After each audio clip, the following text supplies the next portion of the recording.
कक्षा 12 राजनीति विज्ञान नव वर्ष के इस शुभ अवसर पर आज हमारा टॉपिक रहेगा राजनीतिक अपराधीकरण को रोकने के उपाय। आप पूरे सिलेबस में दो बातें आपको ध्यान रखनी है, एक तो सकारात्मक पक्ष और एक नकारात्मक पक्ष। ये अपने बहुत आता है, जैसे लिबर्टी की बात करें, राइट्स की बात करें, चाहे किसी भी कास्टिज्म की बात करें, नेगेटिव और पॉजिटिव एक तो ये आना है, दूसरा एक उसके कारण और एक रोकने के उपाय। ये तो कंपल्सरी है, ज्यादातर अपने जो आना है वो रोकने के उपाय ही आने हैं। ज्यादातर इफेक्ट रोकने के उपाय से ही सवाल बनता है। तो अपने को दो महत्वपूर्ण बातों पर किसी भी टॉपिक पर अगर ध्यान देना है तो उनमें से इंपॉर्टेंट क्या है, रोकने के उपाय। एग्जामिनर आपसे ये जानना चाहता है कि बच्चा किस प्रकार से इसको कंट्रोल करने में सहायता करेगा। तो बच्चा कहीं ना कहीं अपनी फीलिंग्स वहां पर जागृत कर देता है। हमें किताब से हटकर नहीं जाना है। हो सकता है कोई एक आधा बिंदु अलग से हो जाए, बाकी जो चीजें दे रखी हैं इन्हीं एक्सप्लेन करना है। इसमें पहला है, पहले सवाल की बात करते हैं। सवाल आएगा राजनीतिक अपराधीकरण को कम करने के उपाय सुझाएं, या यह आएगा राजनीतिक अपराधीकरण को रोकने के उपाय बताएं। तो इसमें पहला उपाय आएगा दलों में आंतरिक लोकतंत्र व जवाबदेही। इससे पिछले वीडियो में हमने देखा था कि जैसे एक दल यहाँ है, एक दल यहाँ है, दोनों में कंपटीशन लगातार चल रहा है, लेकिन एक दल स्टेप बाय स्टेप काम करता है।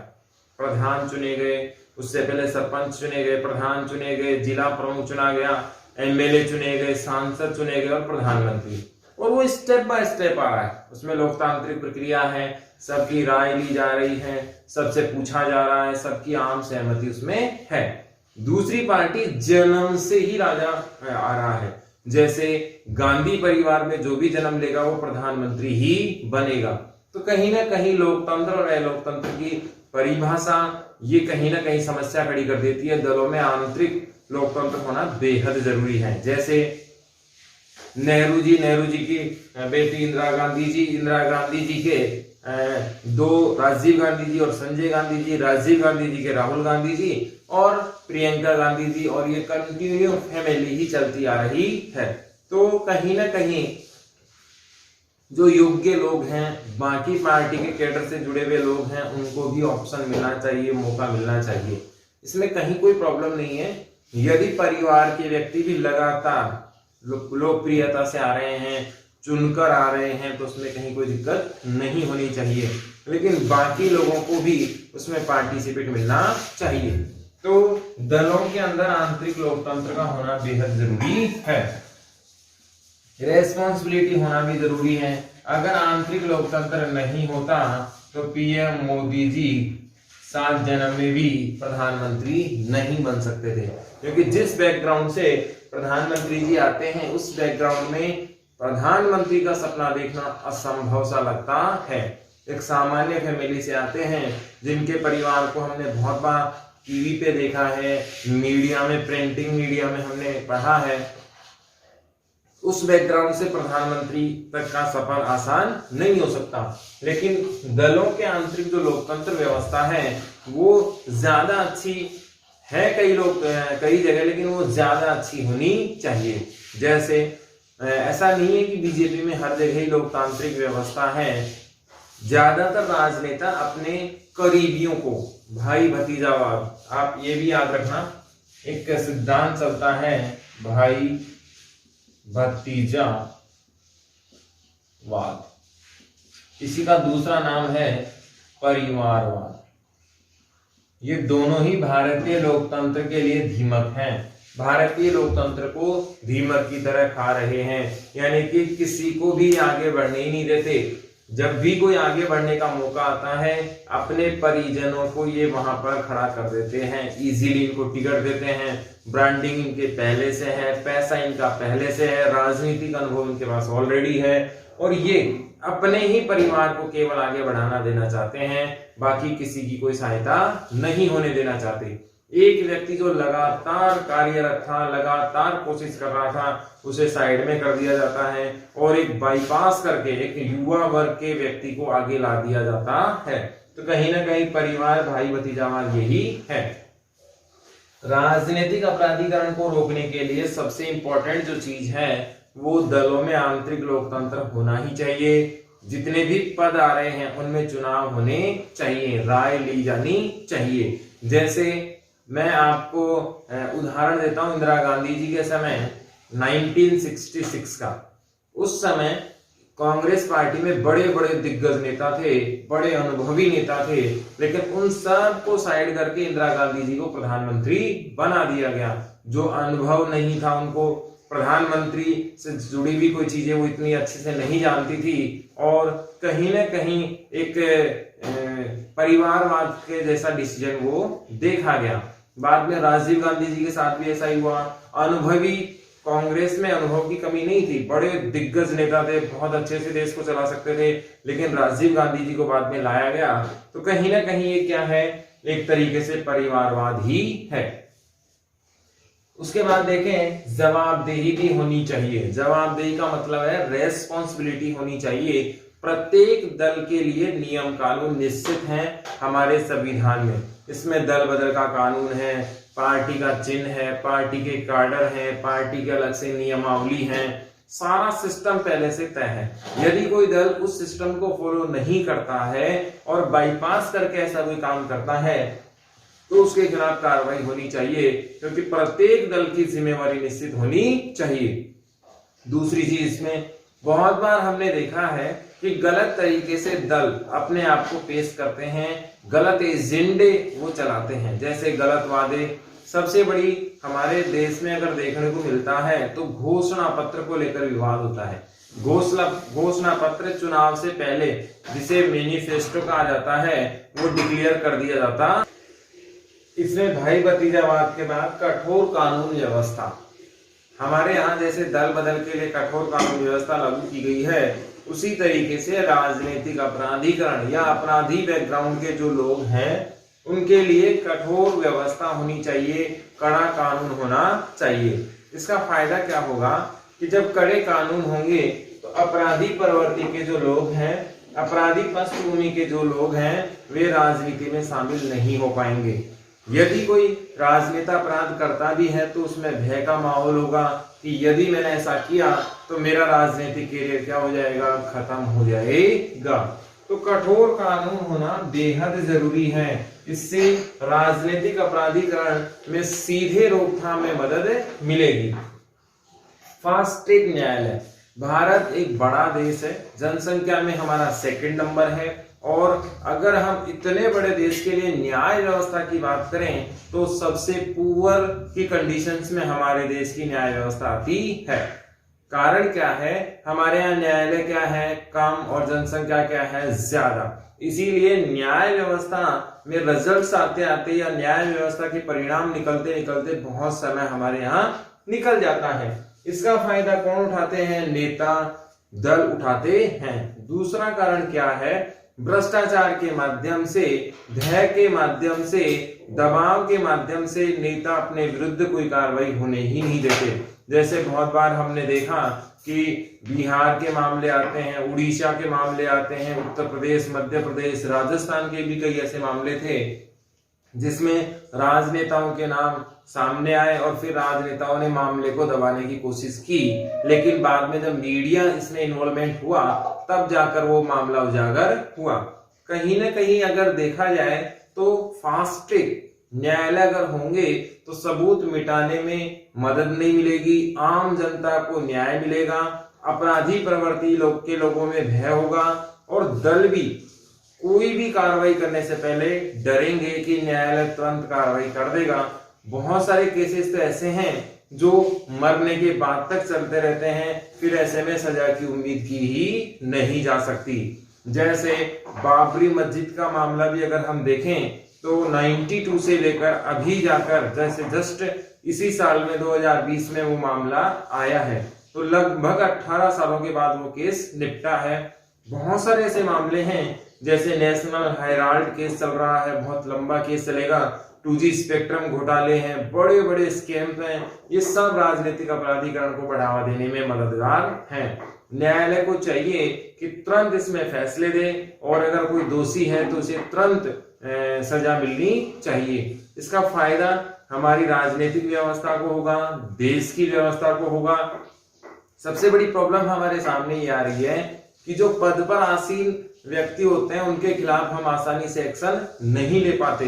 क्यों? उनके विरुद्ध सबूत हमें नहीं मिलते हैं।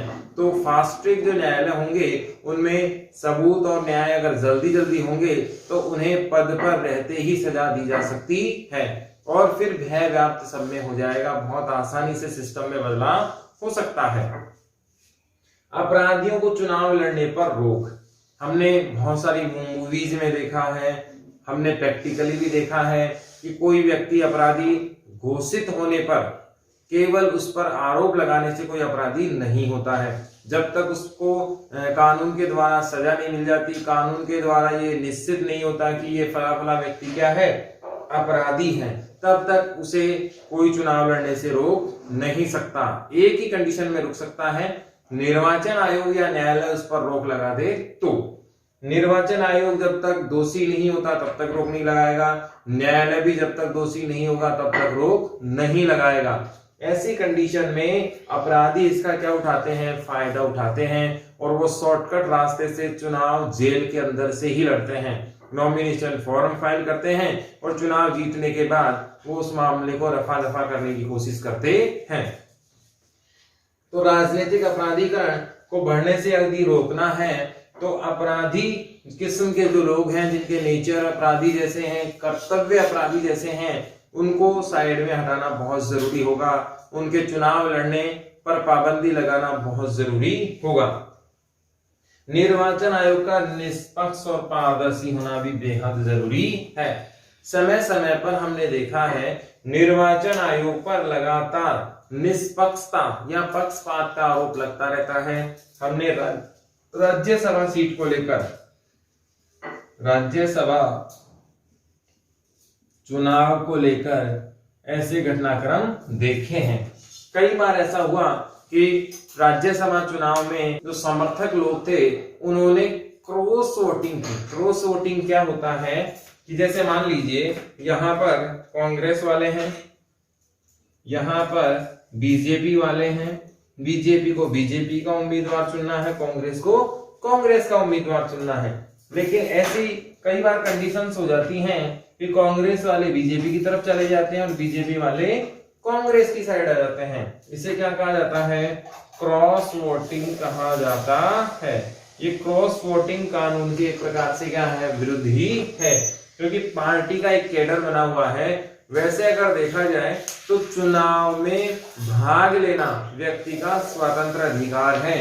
कोई भी किसी व्यक्ति पर पाबंदी नहीं लगा सकता, कोई भी किसी व्यक्ति को रोक नहीं सकता, वो इच्छा से चुनाव डाल सकता है। लेकिन यहाँ कहीं ना कहीं मामला है दूसरा, दल आधारित ये चुनाव व्यवस्था होती है। आम नागरिक इसमें भाग नहीं लेता, विधानसभा के सदस्य इसमें भाग लेते हैं, तो क्रॉस वोटिंग का मामला भी खुलकर सामने आता है। तो ऐसे में निर्वाचन आयोग कई बार गवर्नमेंट के पक्ष में चला जाता है और विपक्षी दलों का सहयोग नहीं करता है। तो ऐसे में भी राजनीतिक अपराधीकरण या खरीद फिरोख्त जैसे हालात हो जाते हैं। कई बार आपने देखा होगा कर्नाटक जैसे मामले भी हमारे सामने आते हैं। कर्नाटक का अगर मामला देखें तो बहुत बार ऐसा घटनाक्रम हुआ कि सरकार बनी बिगड़ी, एक दिन के मुख्यमंत्री रहे, बहुत बार होटल में बंद रखा गया एमएलएज को। राजस्थान में भी सचिन पायलट साहब और गहलोत साहब के बीच में ऐसा ही चलता रहा। कुछ दिन लग रहा था कि सरकार गिर जाएगी, फिर अचानक बाद में वापस आते हैं। तो ऐसे केसेस में निर्वाचन आयोग को स्ट्रिक्ट रूल्स फॉलो करने चाहिए और स्टैंडिंग गवर्नमेंट जो केंद्र सरकार है उसके दबाव में ना आकर खुलकर निर्णय लेना चाहिए। यदि कुछ गलत हो रहा है तो ऐसी स्थिति में निर्वाचन आयोग स्पष्ट नीति बनाए, चाहे कांग्रेस हो, बीजेपी, आरजेडी, सपा, बसपा, कोई भी पार्टी क्यों ना हो, उसके विरुद्ध भी कार्रवाई करने से उसे हेजिटेशन नहीं होना चाहिए। स्पष्ट एक नीति होनी चाहिए, डामाडोल नीति से अलग हटकर। तो जब तक निर्वाचन आयोग निष्पक्ष पारदर्शी नहीं होगा तब तक राजनीतिक अपराधीकरण को रोकने के बारे में हम सोच भी नहीं सकते। परिवर्तनशील कानून, ये भी बहुत जरूरी है। हमने दल बदल कानून जब बनाया तो उसमें सुधार लगातार होना बहुत जरूरी है। जितने भी राजनीतिक अपराधीकरण से संबंधित कानून हैं उन्हें और भी आगे बढ़ाना चाहिए, क्योंकि जैसे जैसे समय बदलेगा टेक्नोलॉजी में परिवर्तन होना लाजमी है। टेक्नोलॉजी भी नई नई आती जाएगी, तो जो अपराधीकरण के मामले हैं वो भी नए नए अपग्रेड होते जाएंगे। ऐसे में परिवर्तनशील कानून होना बहुत जरूरी है, और वो भी कैसा, समय के साथ। यदि कानून में समय के साथ परिवर्तन नहीं किया गया तो वो कानून यूजलेस हो जाएगा और उसका कोई फायदा नजर नहीं आएगा। जैसे बहुत पुराने कानूनों में आज देखें तो शॉर्टकट उनके निकल चुके हैं। तो ऐसे में कानून में परिवर्तन होना भी एक बहुत इंपॉर्टेंट चीज है कि जैसे जैसे अपराधीकरण के नए मामले आ रहे हैं तो कानून को अपडेट करना भी बहुत जरूरी है, ताकि कोई भी अपराधी प्रवृत्ति का व्यक्ति बच नहीं सके। 2 या ज्यादा अपराध वाले मामलों को चुनाव लड़ने पर रोक, यानी कि ऐसे व्यक्ति जिनके अपराधीकरण के मामले ज्यादा हैं, उनका नाम बहुत ज्यादा बार आ रहा है। जैसे मान लीजिए संदिग्ध अपराध की कैटेगरी बना दी जाए, मिडिल अपराध की कैटेगरी बना दी जाए, सामान्य अपराध की कैटेगरी बना दी जाए, तो उससे हम क्लेरिफाई या कैटेगरी वाइज उसे डिवाइड कर सकते हैं कि कौन से बहुत जघन्य अपराधी, इन्हें तो बिल्कुल बैन ही कर दिया जाएगा। अभी चुनाव आयोग, निर्वाचन आयोग ने स्पष्ट एक वाक्य लिखा कि निर्वाचन से पहले यानी कि इलेक्शन से पहले प्रत्येक व्यक्ति को ये स्पष्ट नोटिफिकेशन जारी करना होगा, एड जारी करना होगा, प्रिंटिंग मीडिया में देना होगा, इलेक्ट्रॉनिक मीडिया में देना होगा कि उसकी संपत्ति कितनी है, उसके आपराधिक मामले कितने हैं, उसके खिलाफ रजिस्टर्ड केस कितने थे, कितने में उसे फ्री कर दिया गया है, कितने अभी रनिंग में है, मामला क्या था, ये सारी चीजें उस डिक्लेरेशन में देनी होंगी। तो उससे क्या होगा कि कहीं ना कहीं ट्रांसपेरेंसी हमारे समाज में आएगी। मतदाता को ये पता लगेगा कि जिस उम्मीदवार को चुन रहे हैं वो सही भी है या नहीं। हमने बहुत बार देखा है कि अपराधी प्रवृत्ति के लोग भय स्थापित करके राजनीति में शामिल हो जाते हैं। जुर्माना ये भी होना चाहिए। एक्चुअली प्रॉब्लम क्या है कि जब तक दल पर कार्रवाई नहीं होगी, जब तक किस पर कार्रवाई नहीं होगी, दल पर, तब तक समाज बदलने वाला नहीं है। क्योंकि मेन प्रॉब्लम कौन है, पार्टीज हैं। जब तक पार्टी अपनी टिकट्स ऐसे लोगों को बांटती रहेंगी जो अपराधी बैकग्राउंड के हैं, तब तक मामला बढ़ता ही चला जाएगा। सबसे ज्यादा ब्रेक किस पर लगने चाहिए, दल पर लगने चाहिए। क्योंकि दल यदि अपराधी प्रवृत्तियों की टिकट को रोक लेगा, जुर्माना लगाएगा, तो कोई भी अपराधी प्रवृत्ति का व्यक्ति आगे बढ़ ही नहीं सकता। इसीलिए कठोर कानून किसके विरुद्ध होने चाहिए, दल के विरुद्ध होने चाहिए। दल की जिम्मेदारी होनी चाहिए, रेस्पॉन्सिबिलिटी होनी चाहिए, उनके निश्चित मानदंड होने चाहिए कि इस कैटेगरी के व्यक्ति को ही हम टिकट दे सकते हैं, इसके अलावा नहीं देंगे। भारी जुर्माने से हो या हो सकता है ऐसे स्ट्रिक्ट रूल हो कि मान्यता तक रद्द करने का प्रावधान किया जाए, तो कहीं ना कहीं बहुत जबरदस्त स्टैंडर्ड हमारे यहाँ हो जाएंगे और आम नागरिक जो स्टैंडर्ड मेंटेन कर पाएगा वही चुनाव लड़ पाएगा। बाकी अपराधी प्रवृत्ति के लोग सीधे ही इस चुनाव कैटेगरी से क्या हो जाएंगे, बाहर हो जाएंगे। नोटा जैसे ऑप्शन भी बढ़ाए जाए। हमारे भारत की राजनीति में सबसे बड़ी समस्या क्या है कि दोनों ही तरीके के लोग यदि अपराधी हैं, जैसे 2 ऑप्शन हमें दिए गए बीजेपी कांग्रेस के, दोनों ही अगर कैंडिडेट अपराधी प्रवृत्ति के हैं तो मतदाता के पास ऑप्शन बचता ही नहीं है। अगर वो कांग्रेस को चुनता है तब भी अपराधीकरण, बीजेपी को चुनता है तब भी अपराधीकरण के बैकग्राउंड से आ रहा है, तो मतदाता के पास अपराधियों के अलावा ऑप्शन बचता ही नहीं है। तो नोटा जैसे ऑप्शन निर्वाचन आयोग और आम जनता के सामने ये दिखाते हैं कि दल कितने ज्यादा गलत तरीके से उम्मीदवार उतार रहे हैं। नोटा को बहुत ज्यादा समर्थन मिलने का मतलब है कि दोनों ही उम्मीदवार सही नहीं थे। आने वाले चुनाव में निर्वाचन आयोग इसका बेटर यूज कर सकता है। ऐसे ऑप्शन हो सकते हैं कि यदि 50% वोट नोटा को मिले तो इलेक्शन यहाँ पर दोबारा होगा, क्योंकि आम जनता ने समर्थन किया ही नहीं। इसका मतलब दोनों ही उम्मीदवार क्या थे, गलत थे, और दोनों को ही साइड में हटाना होगा। ऑनलाइन व्यवस्था, अमेरिका जैसे राष्ट्र में जब ऑनलाइन हो सकता है तो हमारे देश में भी आने वाले भविष्य में हो सकता है। आज हर व्यक्ति के पास अपना खुद का सेल फोन है। जो भी व्यक्ति एडल्ट है उन्हें आसानी से अपना सेल फोन यूज कर रहे हैं वो आज की तारीख में। तो ऐसे में आधार कार्ड से प्रत्येक सेल फोन को जोड़ा जा सकता है। आधार कार्ड हमारा यूनिक आईडी है और इसका सेकंड ऑप्शन बनना इतना आसान नहीं है, क्योंकि ये बायोमेट्रिक से जुड़ा हुआ है और बायोमेट्रिक दुनिया में अपने आप में यूनिक चीज है। प्रत्येक व्यक्ति के जो फिंगरप्रिंट्स हैं वो यूनिक होते हैं, उसे मैच नहीं किया जा सकता और दूसरा फिंगरप्रिंट एक व्यक्ति के पास हो नहीं सकता। ऐसी स्थिति में आधार कार्ड यूनिक ही रहेगा और प्रत्येक व्यक्ति का एक सिंगल ही आधार कार्ड बनेगा। इसमें हो सकते हैं कुछ % अभी आधार कार्ड गैर कानूनी तरीके से हों, लेकिन जब बायोमेट्रिक उसे सत्यापित कर दिया जाएगा, वेरीफाई कर दिया जाएगा, तब सिंगल ही उसके पास बचेगा। ऐसी अवस्था में आधार कार्ड से यदि ऑनलाइन वोटिंग को जोड़ दिया जाए तो प्रत्येक व्यक्ति अपने आप ही सिंगल मतदाता हो जाएगा, सेकंड वोट वो डाल ही नहीं सकता। ऐसी स्थिति में ऑनलाइन व्यवस्था है वो बहुत ट्रांसपेरेंट होगी और देश के लिए बहुत अच्छी व्यवस्था होगी। तो निम्न कारणों से हम राजनीतिक अपराधीकरण को बहुत आसानी से रोक सकते हैं।